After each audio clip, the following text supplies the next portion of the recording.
అందరికీ వందనాలండి.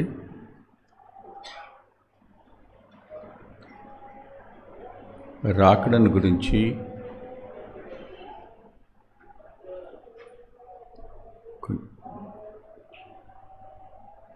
చాలా ఎక్కువ వర్తమానాలు వింటుంటాం మనం.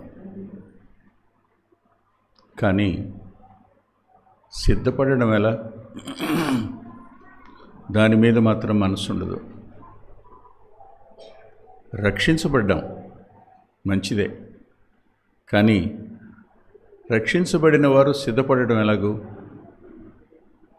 వాటిని వ్యక్తిగతంగా చూసాం, మనం చేయవలసిన వాటి వద్ద చూసాం, మనం సరిచేసుకోవలసిన వాటిని కూడా చూసాం, వ్యక్తిగతంగాను సహవాసంగాను. కానీ ఈరోజు మనం సిద్ధంగా ఉన్నాం అనడానికి అది చాలా రుజువులు చెప్పచ్చు. ఒక్క మాట మాత్రం మీకు చూపిస్తాను, దయచేసి చూడండి. పౌలు గారు తిమోతికి రాస్తూ 2వ పత్రికలో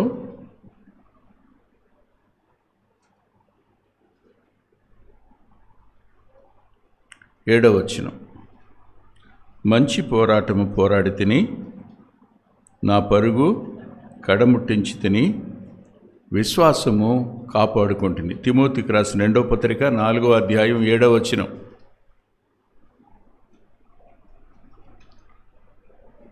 మరో మాట కూడా చూద్దాం.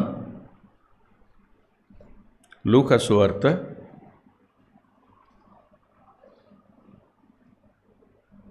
18వ అధ్యాయం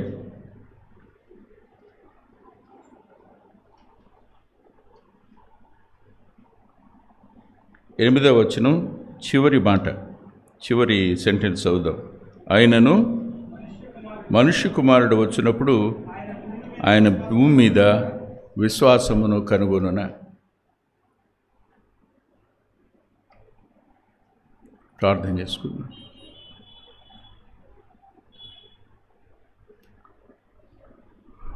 ప్రేమ గల మా ప్రియ తండ్రి, కృపగలిగిన మా దేవ, ఇక్కడ నిన్ను ఆరాధించిన వారు, నిజంగా మారు మనసు పొందినవారు, నీ కొరకు ఎదురు చూస్తున్నవారు అధిక సంఖ్యలోనే ఉన్నారు. నీ దాసుడైన నేను వీరి తోటి సహోదరుణ్ణి.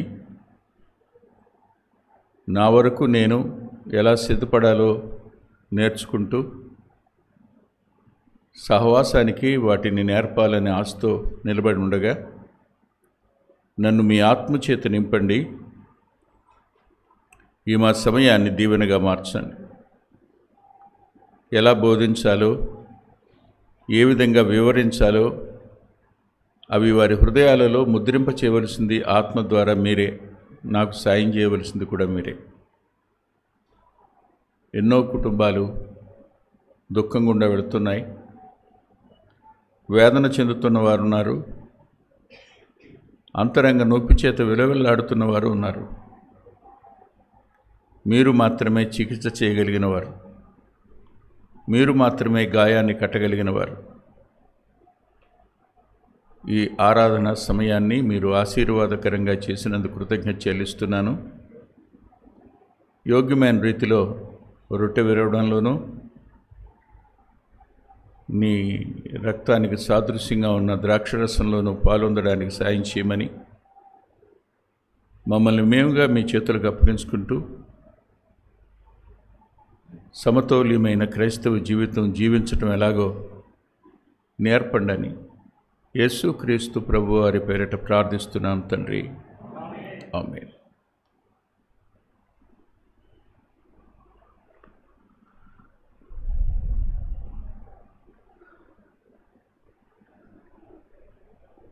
విశ్వాస జీవితం అనేది పోరాటం.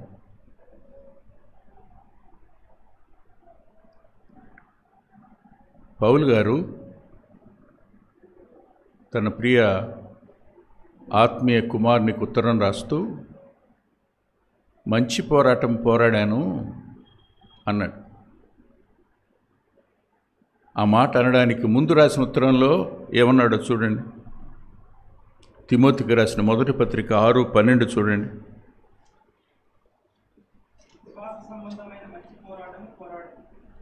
మంచి పోరాటం పోరాడు.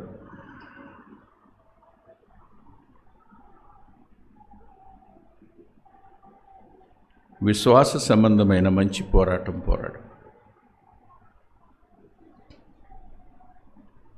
పౌలు గారు మొదటి ఉత్తరంలో విశ్వాస సంబంధమైన మంచి పోరాటం పోరాడు అన్నాడు. తన ఆఖరి ఉత్తరం, జైలు నుంచి రాస్తున్న ఆఖరి ఉత్తరం, ఈ ఉత్తరంలో అంటున్నాడు, నేను మంచి పోరాటం పోరాడాను, నా పరుగును కడముట్టించాను. విశ్వాసి పరుగు ఎక్కడ ఆగుతుంది? 2 చోట్ల. 1 మరణం వద్ద, భూమి మీద. 2 రాకడ వద్ద.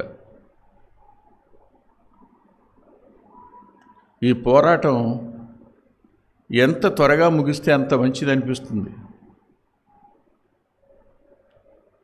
పోరాటం అనే పదం దగ్గర అది ఒక ఆట ఆడడం లేదా స్పోర్ట్స్కు సంబంధించిన పదంగా థియోలాజియన్స్ చెప్తారు, వేదాంతులు చెప్తారు. నేను ఎలాగైనా గెలవాలి అనే స్పిరిట్ క్రీడాకారుడికి ఉంటుంది.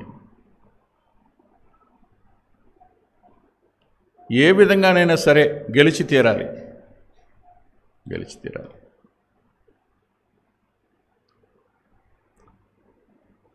నాకు తెలిసిన ఒక సేవకుడు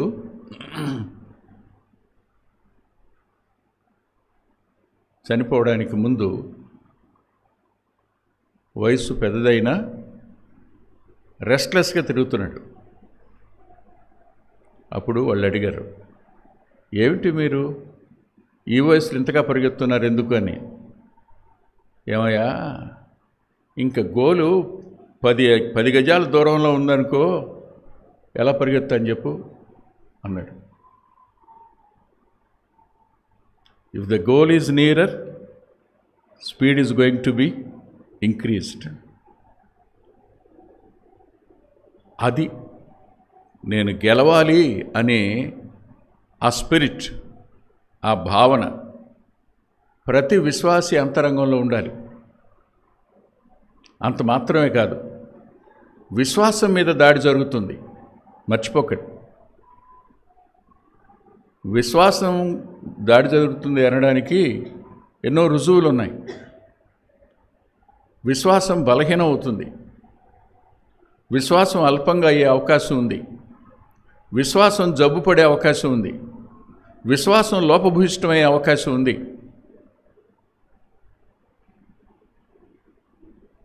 మన మీద దాడి చేసేది 1 మన శరీరం, 2 లోకం, 3 అపవాది లేకపోతే సైతానుడు, 4 అదృశ్యమైనటువంటి వాడి శక్తులు. ఎప్పుడూ విశ్వాసిని టార్గెట్ చేస్తూనే ఉంటాయి. అతని విశ్వాసాన్ని టార్గెట్ చేస్తారు వీళ్ళందరూ.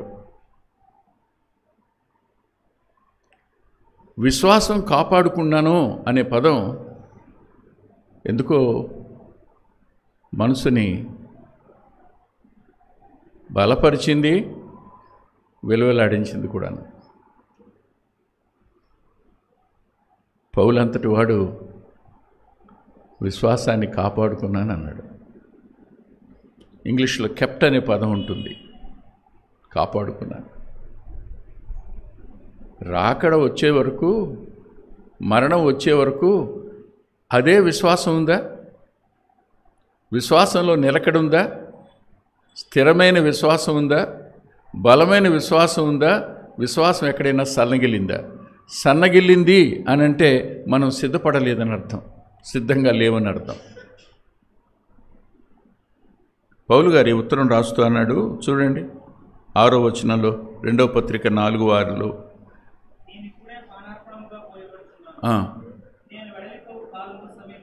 ఆగండి, ఇక్కడ 2 పదాలు వాడాడు.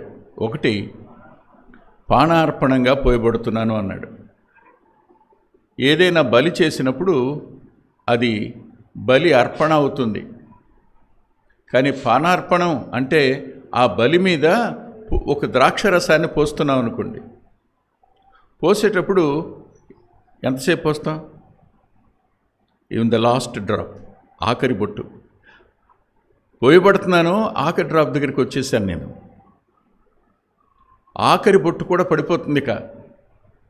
ఇంక అయిపోయింది. నేను నా పరుగుని తుదముట్టించేసా. పోయబడ్డ లాస్ట్ డ్రాప్ కూడా అయిపోయింది. ఇప్పుడు నీతో చెప్తున్నా, అదేమిటంటే విశ్వాసాన్ని కాపాడుకున్నానని. విశ్వాస సంబంధమైన ఈ పోరాటంలో నీవు కూడా ఇదే రీతిగా ఉండాలి అని కోరుకుంటున్నాను నేను అని ఆ రోజు తిమోతికి రాస్తున్నప్పుడు ఒక అద్భుతమైన ఉదాహరణ చూపించాడు. 2వ పత్రిక 3వ అధ్యాయం.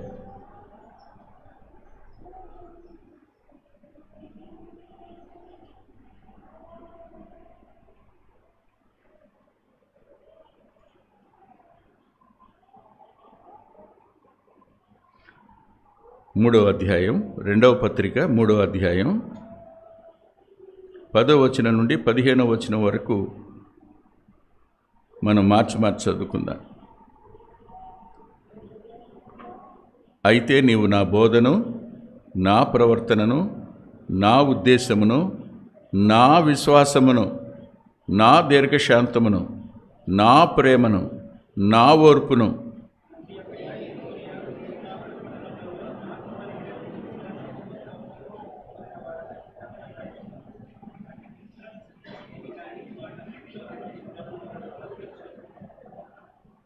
క్రీస్తు యేసునందు సద్భక్తితో బ్రతుకును ఉద్దేశించి వారందరూ హింస పొందుదురు.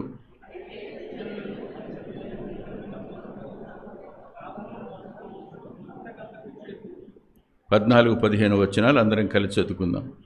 క్రీస్తుని యేసునందు ఉంచవలసిన విశ్వాసము ద్వారా రక్షణార్థమైన జ్ఞానము నీకు కలిగించుటకు శక్తిగల పరిశుద్ధ లేఖనములను బాల్యము నుండి నీ వెరుగుదువు గనుక నీవు నేర్చుకుని రూఢి అని తెలుసుకుని కొన్నవి ఎవరి వల్ల నేర్చుకుంటావో ఆ సంగతి తెలుసుకొని వాటి యందు నిలకడగా ఉండు. తిమోతి, నన్ను చూశావు. నా బోధన వినడం కాదు నువ్వు చూసింది. నువ్వు నా ప్రవర్తనను చూశావు, నా ఉద్దేశాన్ని చూశావు, నా విశ్వాసాన్ని చూశావు, నా దీర్ఘశాంతాన్ని చూశావు, నా ప్రేమను చూశావు, నా ఓర్పును కూడా చూశావు. విశ్వాసయాత్రలో ఇవి జాగ్రత్తగా ఉండవలసిన ఎలిమెంట్స్. ఇవి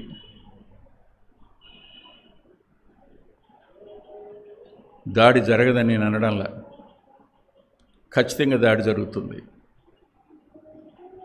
ఎందుకు జరుగుతుంది? పౌలుకు తెలుసు. ప్రభు తన నోటితో తానే చెప్పాడు. ఏం చెప్పాడో తెలుసా? దమస్కు దగ్గర అతన్ని పట్టుకున్న తరువాత అననీయతో మాట్లాడుతూ ఏమన్నాడు? అతడు నా నామము నిమిత్తము ఎన్ని శ్రమలు అనుభవించవలనో నేను అతనికి చూపించును అన్నాడు. పిలుపులో ఏముంది?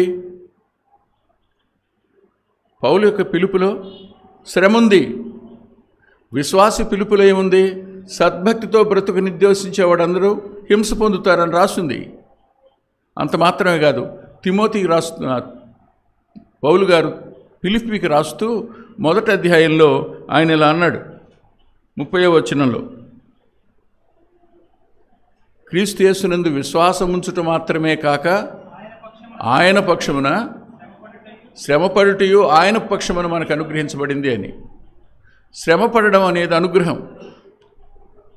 అపోస్తుల కార్యాల గ్రంథం 9:16లో చెప్తాడు పౌలు గారు శ్రమ కోసం పిలువబడ్డాడని.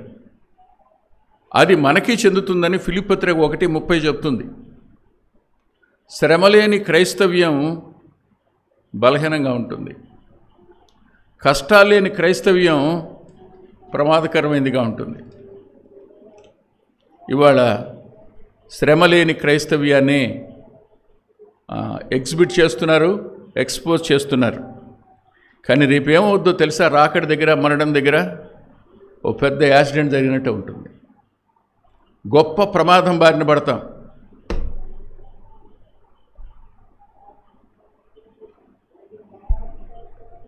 చరిత్రలో సంవత్సరం మర్చిపోయాను, చాలా పాస్ట్ డేస్ ఓ పెద్ద రైలు యాక్సిడెంట్ జరిగింది. బండి వచ్చేస్తుందని తెలుసు, ఇంకొక ట్రైను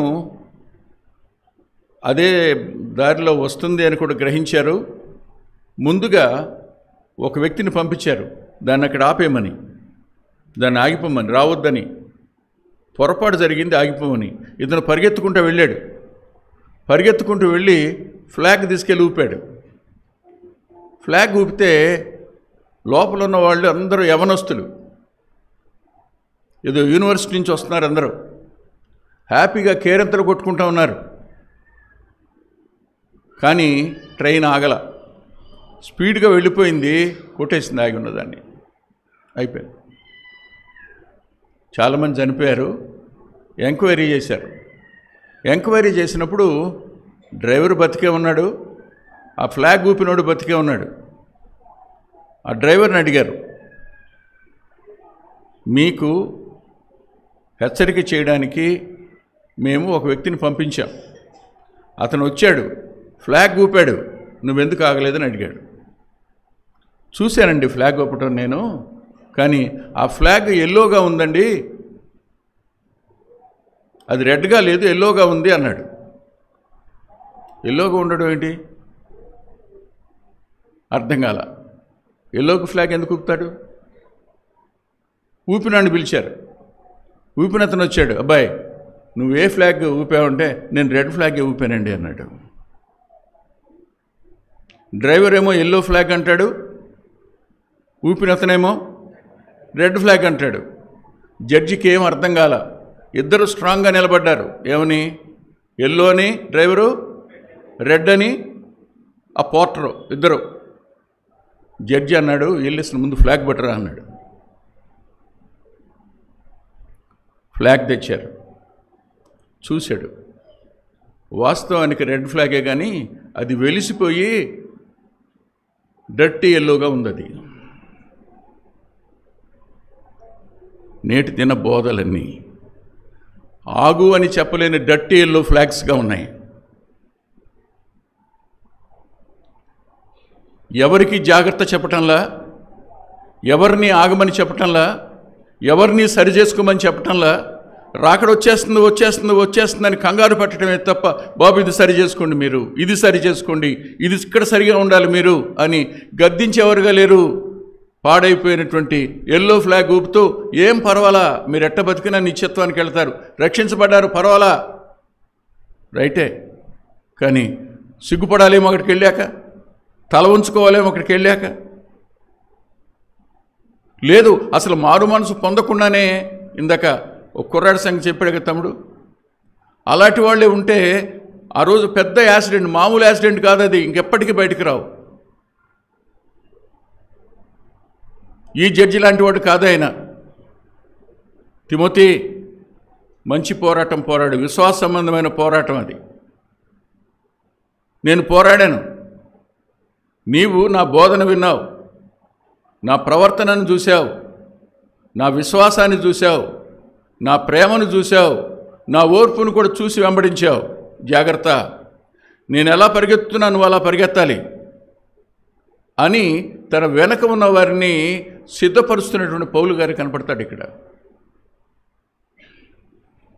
పౌలు గారు ఎలాంటి పోరాటాల గుండా వెళ్ళాడో చూడాలి. దానికి ముందు ఒక మాట చెప్తాను. అసలు కాపాడుకోవలసినది ఎంత విలువైందో మనకు అర్థమైతే కదా కాపాడుకోవడం.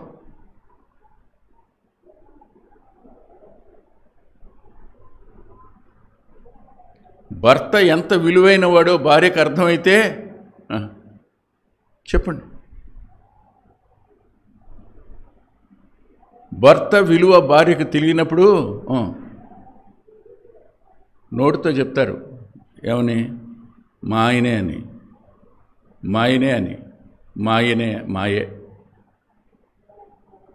అబద్ధం అంతా. భార్య యొక్క విలువ తెలియనివాడు కూడా అంతే.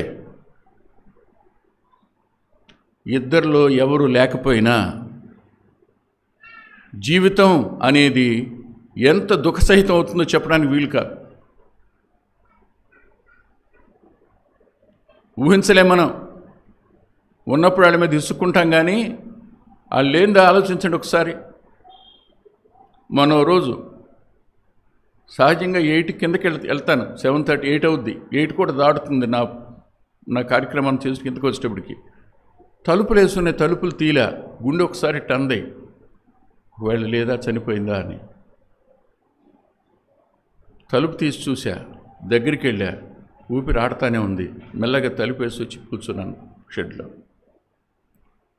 ఆ 2-3 నిమిషాలు నా గుండె కొట్టుకున్న వేగాన్ని నేను మర్చిపోలేను. కారణం చెప్పండి.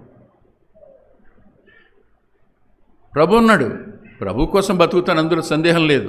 కానీ I'm going to lose the meaning of my life. పరమార్థం ఉంది, కానీ అర్థం పోద్ది. విశ్వాసికి విశ్వాసం అనేది ఎంత గొప్పదో తెలిస్తేగా, విశ్వాసం యొక్క విలువ తెలిస్తేగా దాన్ని కాపాడుకోవాలనడానికి.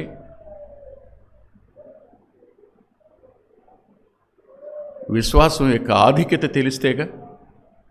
నేను విశ్వాసం యొక్క గొప్పతనాన్ని, విశ్వాసం యొక్క ఆధిక్యతని కొద్ది మాటల్లో మీకు చూపిస్తాను, దయచేసి మీరు చూడండి. విశ్వాసం, నేను విశ్వాసిని, వినటం ద్వారా విశ్వాసం వచ్చేసింది, పర్వాలేదు కాదు. ఆయన విశ్వాసానికి కర్తే, కొనసాగించేవాడే, కానీ కాపాడుకోవలసిన బాధ్యత, ఆ స్పిరిట్ని కొనసాగించుకోవాల్సిన బాధ్యత మన మీదే ఉంది. మర్చిపోకండి. విశ్వాసం యొక్క విలువను చూద్దాం ఫస్ట్. ఇది చెప్పడానికి ముందు ఇంకో మాట చెప్తాను.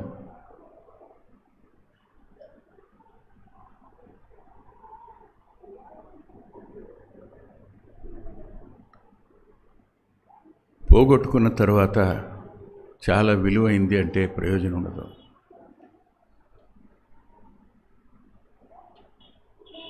నష్టపోయిన తరువాత చాలా నష్టపోయానని బాధపడితే ప్రయోజనం ఉండదు. బ్రతికుండగానే దాని విలువ అర్థమైతే దేవుని ఎదుట, భూమి మీద శిక్షింపబడకుండా దేవుని ఎదుట రేపు సిగ్గుపడనక్కరలేని వాళ్ళంగా మనం ఉంటాం. విశ్వాసం అనేది మూలధనం. విశ్వాసానికి మించిన మూలధనం విశ్వాసికి లేదు. That itself is capital for everything. అదేదైనా కావచ్చు, నీకు అవసరమైన ప్రతిదానికి విశ్వాసమే మూలధనం. ఆ మాట హగ్గయిలో రాస్తాడు 2వ అధ్యాయంలో. నీతిమంతుడు విశ్వాసం మూలంగా బ్రతుకుతాడంతే.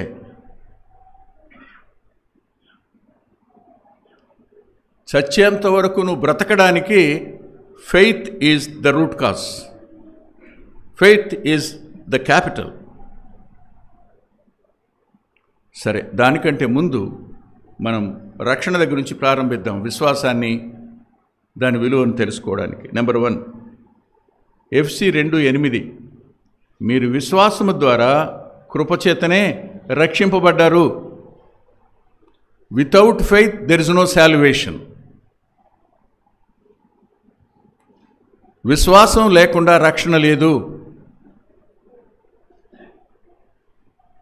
ఆ విశ్వాసం దెబ్బ తగిలితే రక్షణలో ఎదగం. ప్రభు ముఖం ఎదుట తలంచుకోవాల్సిన పరిస్థితి మనకు ఏర్పడుతుంది. 2, గలతీ పత్రిక 3:24,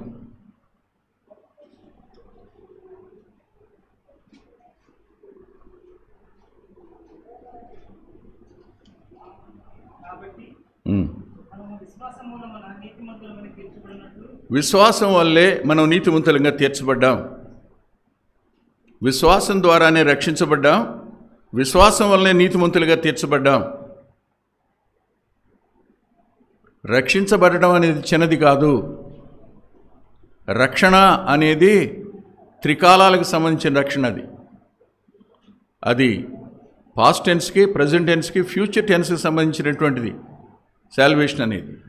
విశ్వాసం నీలోనికి పరిశుద్ధాత్ముని ద్వారా ఇవ్వబడిన తరువాత 3 అంతల రక్షణ. చిన్నది కాదది. అంతేకాదు, నువ్వు నీతివంతుడిగా తీర్చబడ్డావు అంటే తీర్పు నుంచి తప్పించుకున్నావు అని అర్థం. లాస్ట్ జడ్జిమెంట్తో నీకేం సంబంధం లేదు. ఇక వారు తీర్పులోనికి రాక మరణంలోంచి జీవంలోకి దాటిపోయారు. ఆ నీతిమంతులుగా మార్చబడడానికి గల మూల కారణం ఫెయిత్, విశ్వాసమే. 3వది చూడండి, యోహాను సువార్త 1:12 మనందరికీ తెలుసు. ఆయన యందు విశ్వాసం ఉంచు వారికి దేవుని పిల్లలవుటకు అధికారం ఇవ్వబడింది.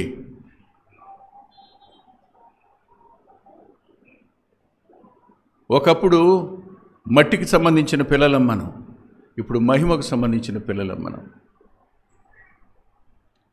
ఒకప్పుడు అపవాదికి చెందిన పిల్లలం మనం, కానీ ఇప్పుడు దేవునికి చెందిన పిల్లలంగా మార్చబడ్డాం. విచిత్రం, దత్త తీసుకోబడిన పిల్లలమయ్యే విశ్వాసాన్ని బట్టి. నీవు దేవుని కుమారుడివి, కుమార్తెవి అని పిలువబడుతున్నావు అంటే కారణం ఫెయిత్ ఎలోన్. విశ్వాసం అనేది చిన్నది కాదు. ఏదో విన్నాను, విశ్వాసం వచ్చేసింది, నేను రక్షించబడిపోయాను. చులకనగా చూడొద్దు, పాపాన్ని చులకనగా చూడొద్దని చెప్పాను. రక్షణను కూడా ఎప్పుడు చులకనగా చూడొద్దు. బక్సింగ్ అన్న మాటలు నా జ్ఞాపకానికి వస్తాయి. ఆయన ఓల్డ్ ఏజ్కి వచ్చిన తర్వాత చెప్పిన ప్రసంగాలు మీరు వింటే, ఆ మారు మనసు పొందిన రోజు ఇప్పటికీ నా కళ్ళ ముందు స్వచ్ఛంగా తాజాగానే ఉందన్నాడు. ఇప్పటికీ ఆ రోజు నా జీవితం మారిన రోజు, నేను ఒకప్పుడు అవిశ్వాసిని విశ్వాసిగా మారిన రోజు, ఆ రోజు ఇప్పటికీ నాకు so valuable, it is precious to my eyes till now అంటాడు ఆయన. ఆ రోజే లేకపోయి ఉండుంటే ప్రభుత్వం మనకే సంబంధం లేదు. ఆ రోజే లేకపోయి ఉండుంటే మనం దేవుని పిల్లలమయ్యే అవకాశం లేదు. ఆ రోజే లేకపోయి ఉండుంటే నీతిమంతులమయ్యే అవకాశం లేదు. ఆ రోజే లేకపోయి ఉంటే నీవు రక్షించబడే అవకాశం ఉండేది కాదు. కృపను ఆ దినాన నువ్వు స్వీకరించావు బై ఫెయిత్. గలతీ పత్రిక 3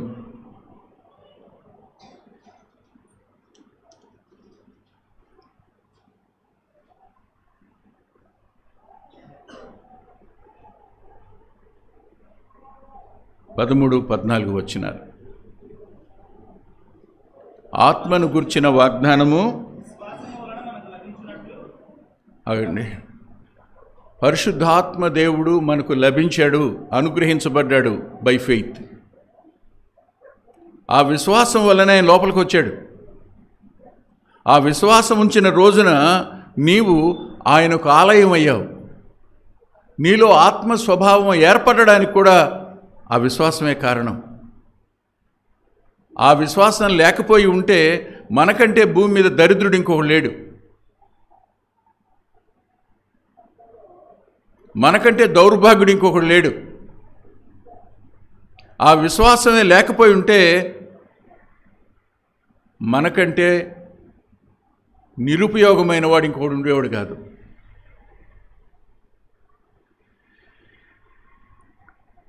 విశ్వాసం ఎంత విలువైందో చెప్పడానికి నేను ఈ మాటలు చెప్పాను. 3వ అధ్యాయంలోనే 2వ వచనం చూడండి. ఇది మాత్రమే మీ వలన తెలుసుకుని కోరుతున్నాను, ధర్మశాస్త్ర సంబంధ క్రియల వలన మీరు ఆత్మను పొందితిరా? చెప్పండి. By faith. పరిశుద్ధాత్ముడు నీలో నివసిస్తున్నాడు అంటే కారణం ఆ విశ్వాసమే. విశ్వాసం ఎంత విలువైందో మనకు అర్థం కావటంలా. భూమి మీద నేను విశ్వాసనండి అని చెప్పుకోవటం ఉందే, అది నేనంటాను అంతకు మించినటువంటి మరో పేరు లేదు, అంతకు మించినటువంటి మరో శ్రేష్టమైన పదం లేదు, అంతకు మించినటువంటి మరో గౌరవం లేదు. ఇక నేను విశ్వాసనండి. ఎవరు చెప్పుకొని మాట మనం చెప్తాం. విశ్వాసని అంటే నేను యేసుక్రీస్తు ప్రభు దైవత్వాన్ని నమ్మినవాడిని, నేను యేసుక్రీస్తు ప్రభు రక్తంలో కడగబడినవాడిని, నేను యేసుక్రీస్తు ప్రభు మరణ పునరుద్ధానాల్లో పాలు పొందినవాడిని. విశ్వాసం ద్వారా మరణం వచ్చినా ఆయన దగ్గరికి వెళ్ళడానికి సిద్ధంగా ఉన్నా, రాకడొచ్చినా ఆయన దగ్గరికి వెళ్ళడానికి సిద్ధంగా ఉన్నా. By faith. విశ్వాసం ఎంత విలువైందో అర్థమైతే ఆ విశ్వాసాన్ని ఎంత జాగ్రత్తగా కాచుకుంటాం.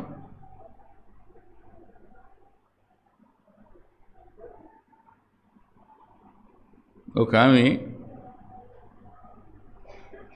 తన భర్తను చాలా బాగా చూసుకుంటుంది,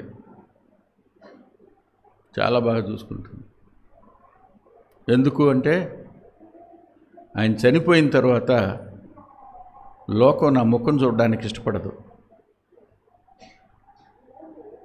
ఆయన బ్రతికుంటే లోకం నన్ను చూసి నవ్వుతుంది, సంతోషంగా నాకు షేక్ హ్యాండ్ ఇస్తుంది. అంటే లోకస్తుల సంగతి మాట్లాడుతున్నాను, లోకం గురించి కాదు. భర్త బ్రతుకున్నంత వరకు నా ముఖం వాళ్ళ దృష్టిలో ఏంటి చెప్పండి? దానికోసమే అంత జాగ్రత్తగా భర్తని కాపాడుకుంటుంటే విశ్వాసం సంగతి ఏంటి?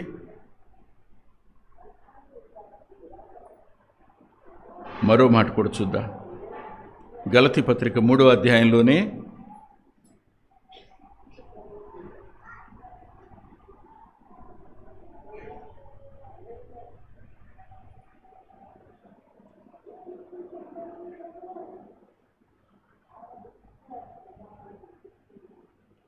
15వ వచనం నుండి 18వ వచనం వరకు మనం చదువుకోవాలి.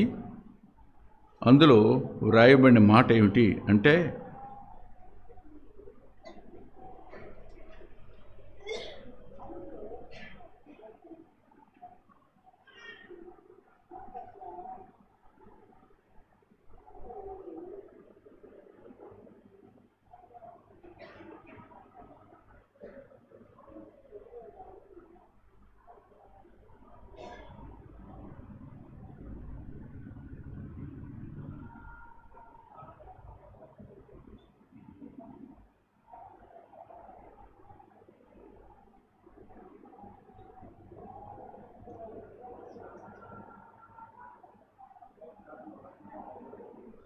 విశ్వాసము ద్వారా క్రీస్తు మీ యందు నివసించినట్లు అని ఉంటుంది.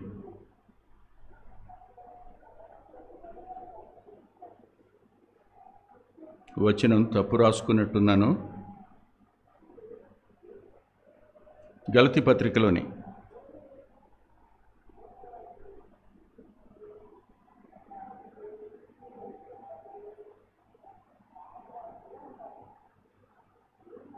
కాదు, చూడండి 27వ వచనం. క్రీస్తులోనికి బాప్తిస్మం పొందిన మీరందరూ క్రీస్తును ధరించుకొని ఉన్నారు అనే మాట.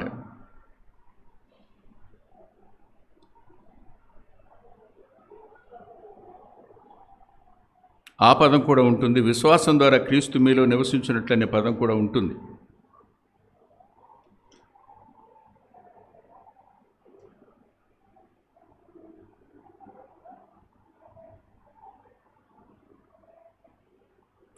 క్రీస్తును ధరించటం మాత్రమే కాదు, 20 చెప్పే కదా ఇప్పుడు.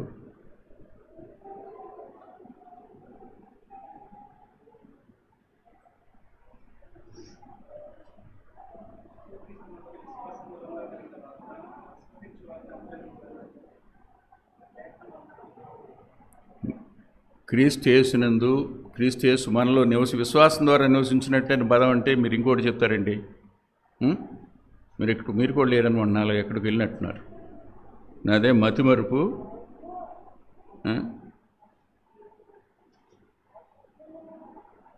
క్రీస్తును ధరించుకున్నారనే పదం చెప్పాను కాదనలా, కానీ క్రీస్తు యేసు విశ్వాసం ద్వారా మనలో నివసించినట్లు అనే పదం కూడా ఉంది.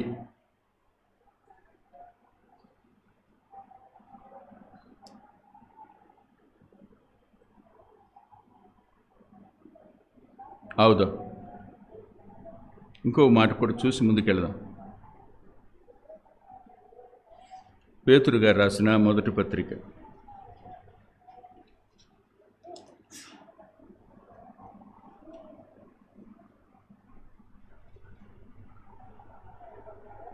1వ అధ్యాయం 5వ వచనం.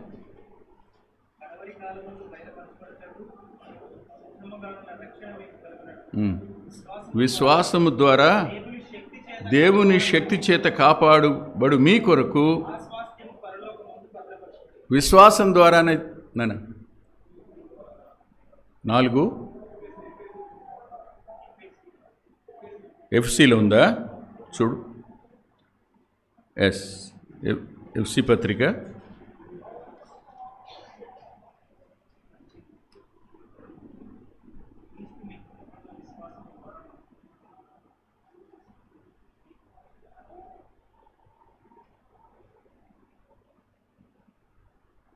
ఎంత నాన్న? 3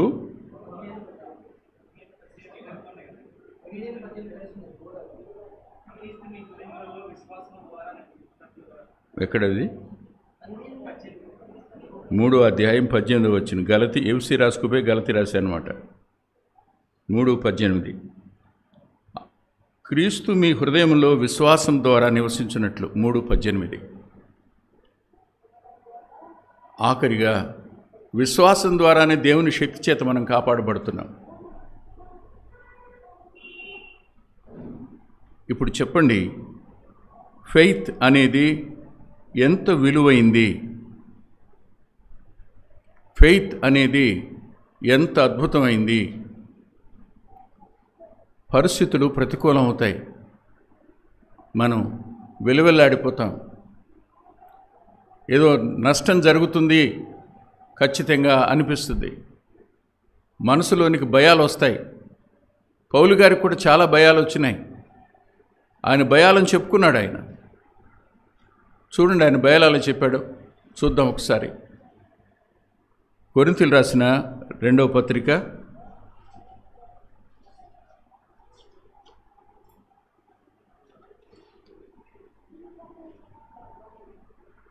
1వ అధ్యాయం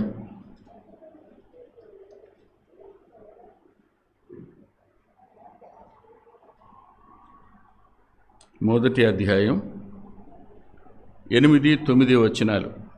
సహోదరులారా, ఆసియాలో మాకు తటస్థించిన శ్రమను గురించి మీకు తెలియకుండా మాకు ఇష్టం లేదు. అదేదనగా మేము బ్రతుకుదుమన్న నమ్మకము లేకున్నట్లుగా మా శక్తికి మించిన అత్యధిక భారం వలన కృంగిపోతుంది. మరియు మృతులను లేపు దేవుని ఎందే గాని మా యందు మేము నమ్మిక ఉంచకున్నట్లు. ఎలాంటి కండిషన్ ఇది? మేము ఏ పరిస్థితులు గుండా వెళ్ళాం? చావు తప్ప ఇంకొకటి లేదు అనుకునే కండిషన్ దాకా వెళ్ళాడు పౌలు గారు. వెళ్ళినప్పుడు అంటాడు, మృతులను లేపు దేవుని ఎందే కానీ మా ఎందే నమ్మిక లేదు. వెలుపలకు వస్తామనే నమ్మకం లేదు. ఆ సమస్య పరిష్కారం అవుతుందనే నమ్మకం లేదు.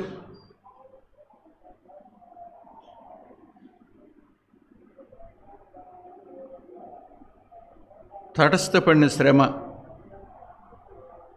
బ్రతుకుదాం అనే నమ్మకం లేనటువంటి పరిస్థితి, అత్యధికమైన భారం, వీటన్నిటి కింద విశ్వాసి కృంగిపోవడం ఖాయం.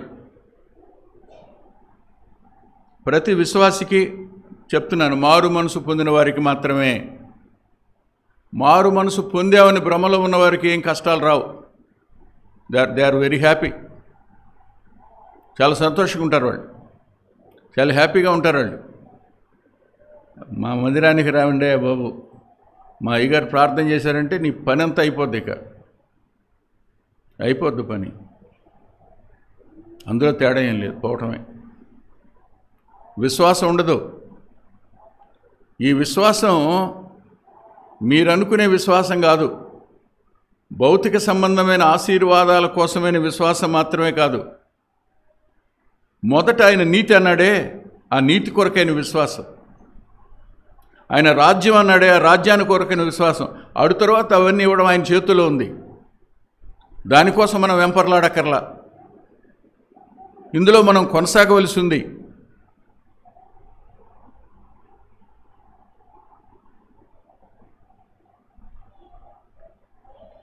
మరో మాట కూడా చూడండి. ఇదే కొరింథీ పత్రికలో 10వ అధ్యాయంలో పౌలు గారు మరో మాట అన్నారు.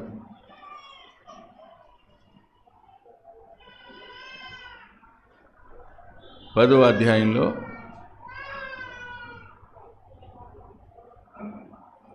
5వ వచనం, మేము వితర్కములను దేవుని జ్ఞానమును అడ్డగించు ప్రతి ఆటంకమును పడద్రోసి ప్రతి ఆలోచనను క్రీస్తుకు లోబడినట్లు చెరపట్టి ఇప్పుడు శ్రమలు, మరణమయ్యే పరిస్థితులు, శత్రువులు ఉన్నారు. వాళ్ళు మా మీదకి దొమ్మిగా వచ్చారు, కొట్టారు, అన్నీ జరిగినాయి. అప్పుడు తప్పించుకుంటామనే నమ్మకం మాకు లేదు. ఆయన ఎందుకు తప్ప, మృతులను పునరుద్ధానులుగా చేసిన ఆయన చేస్తాడని ఆ నమ్మిక తప్ప ఇంకొకటి లేదు. కానీ మరో మాట కూడా, ఈ భౌతిక సంబంధమైన శ్రమ, హింస మాత్రమే కాదు, మానసికంగా కూడా ఏమొస్తాయి? వితర్కాలు వస్తాయి, ఆర్గ్యుమెంట్స్ అన్నమాట, ఆటంకాలు వస్తాయి. దేవుని జ్ఞానాన్ని అడ్డగించే మనుషులు వస్తారు. వచ్చినప్పుడు ఎంత పోరాటం మనసులో ఉంటుందో చెప్పడానికి లేదు.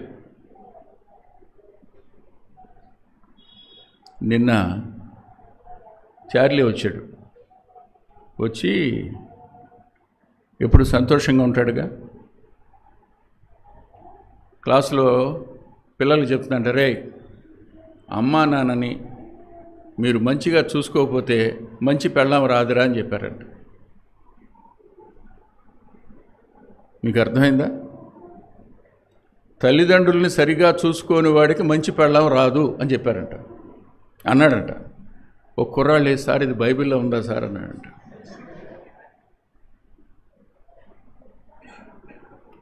ఇప్పుడు ఎవరివ్వాలి జ్ఞానం? దేవుడు ఇవ్వాలి. రే ఎఫ్సి పత్రికలో రాశాడరా, తల్లిదండ్రులు సన్మానించే వారికి మేలు కలుగుతుందని రాశాడు 6వ వచనంలో. సామెతల గ్రంథంలో భార్య దొరికిన వారికి మేలు దొరుకుతుందన్నాడరా, మరి ఈ మేలు లేకపోతే ఆ మేలు ఎట్ట వస్తుందరా అన్నాడంట. నేను ఆశ్చర్యపోయి, భలే జ్ఞానం ఇచ్చాడే నీకు చార్లీస్ అనుకున్నా.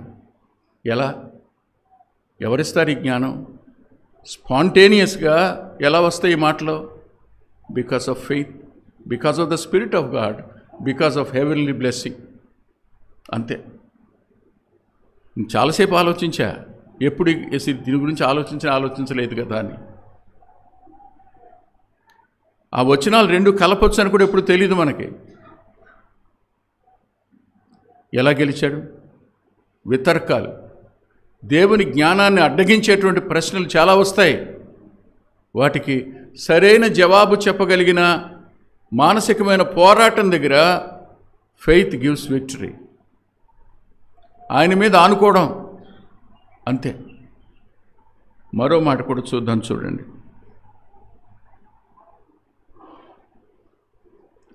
తిమోతికి రాసిన 2వ పత్రిక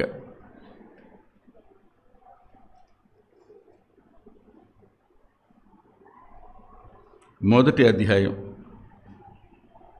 15వ వచనం.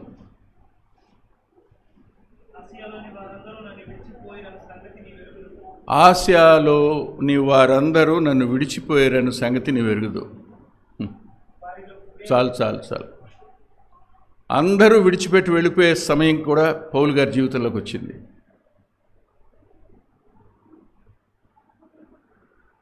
ఆసియాలోని వాళ్ళు ఎవరూ లేరు. ఆసియా కొరకైన పిలుపుకు తల వంచాడు.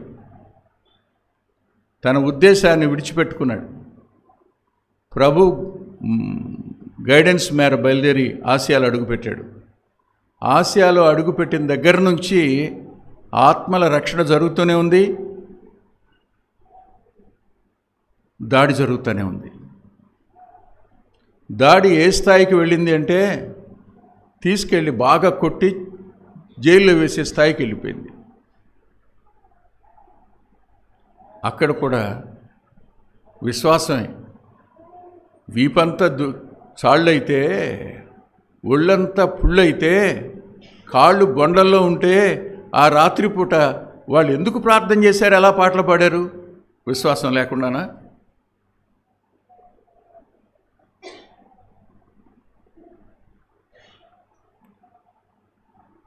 తర్వాత భూకంపం వస్తుందని వాళ్ళకి ఏమైనా తెలుసా? సంఖ్యలు ఊడిపోతాయని తెలుసా? జైలు ప్రాంగణపు తలుపులన్నీ తెరుచుకుంటాయని తెలుసా?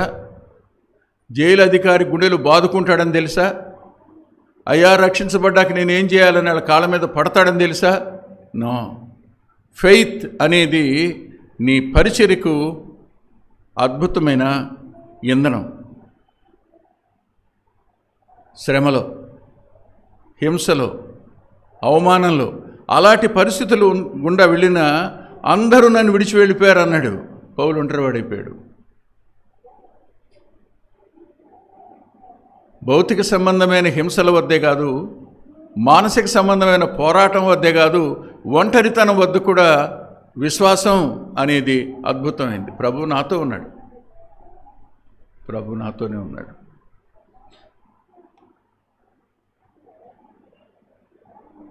కొంతమందిని చూస్తుంటాం, వాళ్ళు నిజంగా దే ఆర్ బ్లెస్డ్. అయ్యా ప్రభువుని బట్టే బతుకున్నానయ్యా, ఈ ఇంట్లో ప్రభువుని బట్టే బతుకుతున్నాను బ్రదర్, ప్రభువుని బట్టే ఉన్నా, మరి శరీరాన్ని బట్టి కాదు. ఓన్లీ బికాస్ ఆఫ్ ఫెయిత్, విశ్వాసాన్ని బట్టే. పౌలు గారిలో విశ్వాసానికి సంబంధించిన భవిష్యత్తు మీద మనసు ఉంది. చూపిస్తాను చూడండి మీకు. ఇక్కడ దెబ్బలు తింటున్నప్పుడు, కష్టపడుతున్నప్పుడు, అవమానం గుండా వెళుతున్నప్పుడు, దొంగల మధ్యలోంచి వెళ్తున్నప్పుడు వరుసగా ఎంత పెద్ద లిస్టు రాస్తాడో. చిన్న లిస్టు కాదు, అది చాలా పెద్ద లిస్టు. కొరింథీ పత్రికలు రాసి ఉన్నది పెద్ద లిస్టు. ఆ లిస్ట్ అంతా వచ్చినప్పుడు అతని మనసు దేని మీద ఉందో చూడండి మీరు.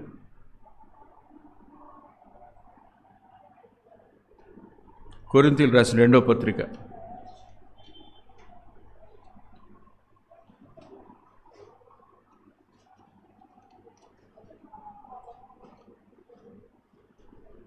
4వ అధ్యాయం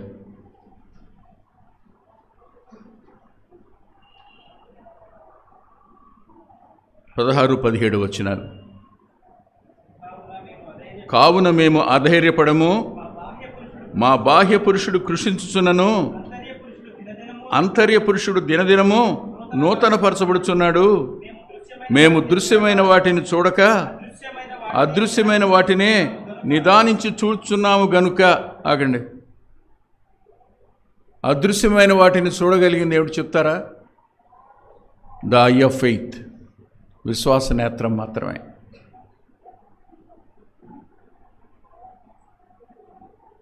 పరిస్థితులు ఎంత జటిలంగా ఉన్నా విశ్వాసపు కన్ను దేవుని హస్తం మీద ఉంటుంది, విశ్వాసపు కన్ను దేవుని హృదయం మీద ఉంటుంది, విశ్వాసపు కన్ను దేవుడు రేపు చేయబోయే కార్య ఆయన సంకల్పం మీద ఉంటుంది, విశ్వాసపు కన్ను రేపటి మహిమ మీద ఉంటుంది.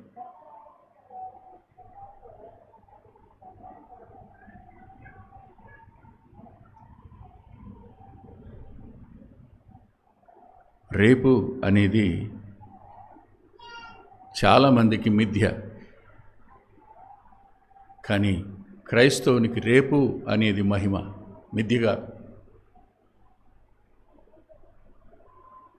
Only because of faith tomorrow is glorious.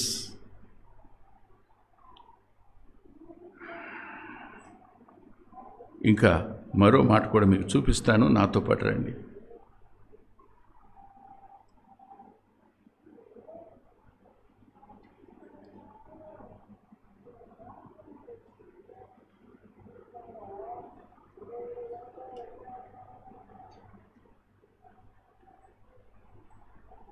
తిమోతికి రాసిన 2వ పత్రిక 1వ అధ్యాయం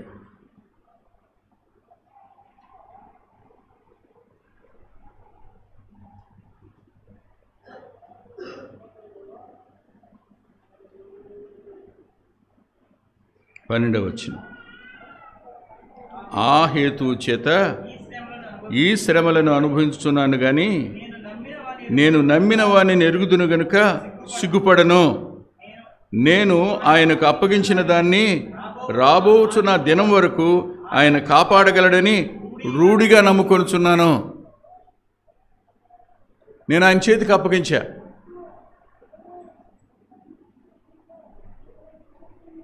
నన్ను అప్పగించుకున్నా, నా భవిష్యత్తును అప్పగించాను, నా తరువాత పనిని అప్పగించాను, పనివారిని అప్పగించాను. ఆయన కాపాడుతాడు.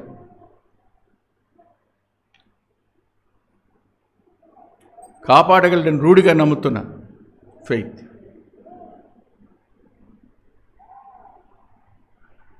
నేను ఓ సంఘటన చెప్తాను ముగించడానికి ముందు. అది 1865 సంవత్సరం ఏప్రిల్ నెల 14వ తారీఖు.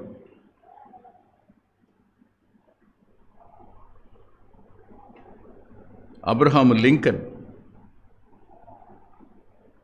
ఎక్స్చేంజ్ బిల్డింగ్ దగ్గర చనిపోయాడు. 50,000 మంది ప్రజలు చుట్టుముట్టేశారు ఆ బిల్డింగ్ని.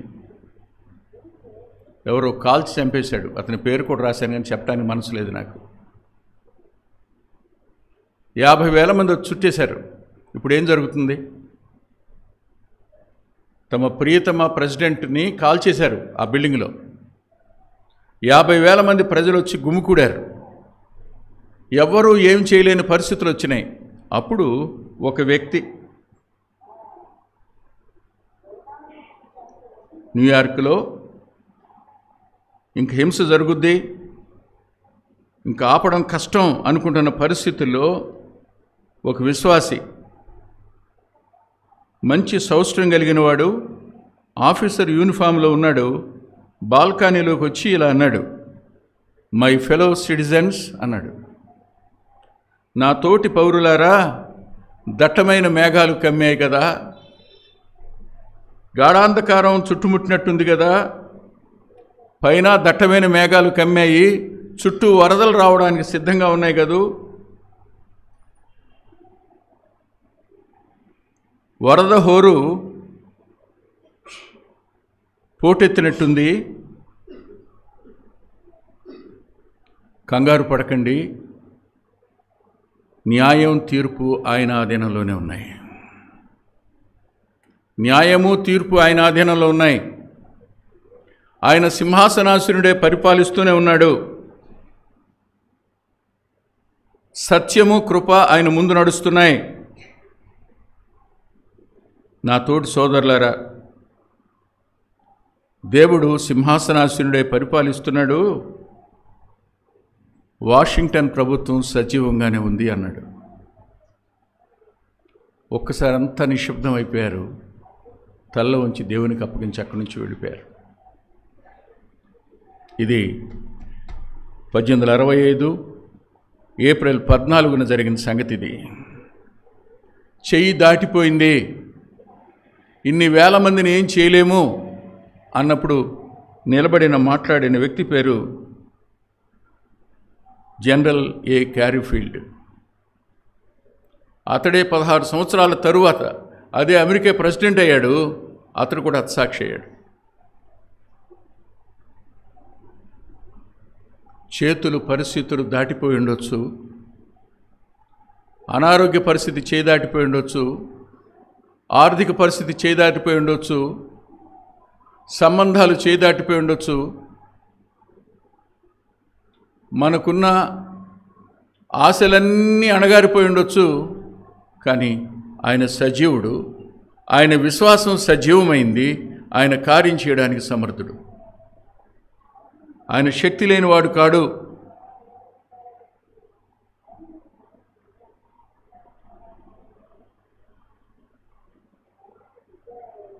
పౌలు గారు ఓ సంగతి జ్ఞాపకం చేసుకుని తిమోతి జ్ఞాపకం చేశాడు. ఏం జ్ఞాపకం చేశాడో చూడండి.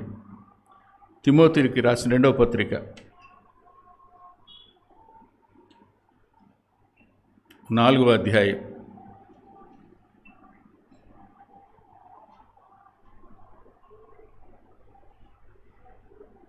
16-17 వచనాలు. 4వ అధ్యాయం, తిమోతికి రాసిన 2వ పత్రిక 4వ అధ్యాయం 16-17 వచనాలు. నేను మొదట సమాధానము చెప్పినప్పుడు ఎవడునూ నా పక్షంగా నిలవలేదు, అందరూ నన్ను విడిచిపోయి ఇది వారికి నేరముగా ఎంచబడకుండును గాక. బా, క్రీస్తు మనసు కదిది. అయితే నా ద్వారా సువార్త పూర్ణముగా ప్రకటించబడి నిమిత్తము అన్యజనులందరూ దాని విను నిమిత్తమును ప్రభువు నా ప్రక్క నిలిచి నన్ను బలపరచెను గనుక నేను సింహము నోట నుండి తప్పించబడితిని.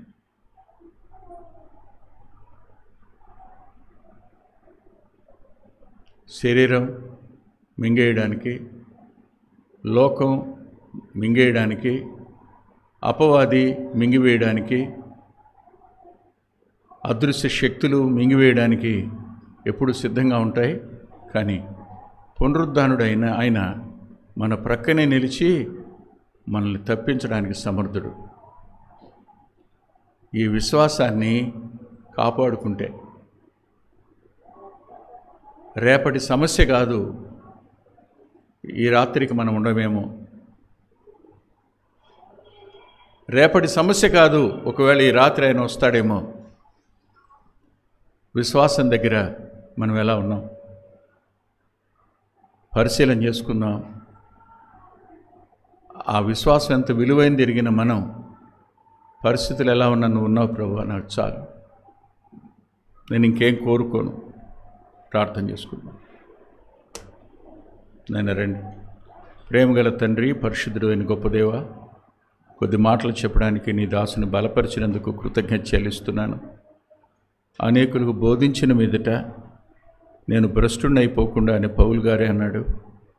నా విషయంలో కూడా ప్రభువా, బోధించి నష్టపోకుండా, తీర్పులోనికి వెళ్లకుండా ఆచరించి మేలుందే కృపను నాకును ఇమ్మని ప్రియులందరినీ, కుటుంబాలను మీ చేతులకు అప్పగించుకుంటూ యేసుక్రీస్తు ప్రభు వారి పేరిట ప్రార్థిస్తున్నాం తండ్రి. ఆమేన్.